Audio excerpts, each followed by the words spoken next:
This is Ate Sen. For today's video ay gagawa po tayo na bilo-bilo.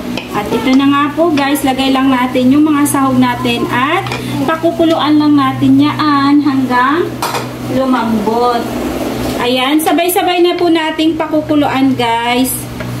Ayan guys, nilipat ko pala ng ibang lagayan. Ang liit pala ng pinaglagyan ko, kaya nilipat ko siya sa mas malaking kaldero. Pakukuluan lang natin yan guys hanggang lumambot yung mga sangkap natin. Ayan, halo-haloin lang natin guys para maiwasang matubong yung mga sangkap natin. Ayan, sunod na nating ilagay yung sago. Pwede din kayong gumamit dito guys ng medyo malalaki.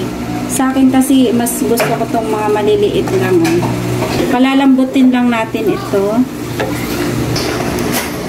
Ayan guys, lagay na po natin yung gata. Bali frozen pala yung gatang nagamit ko guys. Kasi kahapon ko po yan binili.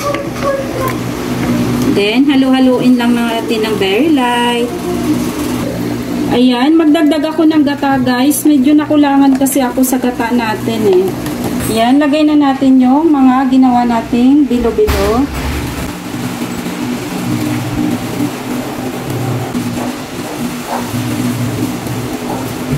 Ayan, isa-isahin natin para hindi sila magdikit-dikit. Kasi pag sabay-sabayin, magdidikit na po yan. And then, ayan, halo-haloin lang natin. Tingnan mo guys, oh. Ang sarap na niya tingnan. Ayan. At, maglalagay na tayo dito ng sugar. Ayan, tansya-tansya lang din po sa may gusto lang kung gaano ka tamis. Then, huwag kalimutan tikman para ma-adjust yung lasa kung may kulang. Ayan siya guys, okay na po yung tamis niya po. At ito na po, luto na po ang ating bilo-bilo. And that's it. This is Ate Sen. Thank you for watching. And guys, please don't forget to subscribe my YouTube channel, Cooking by Ate Sen. Ingat guys. Bye!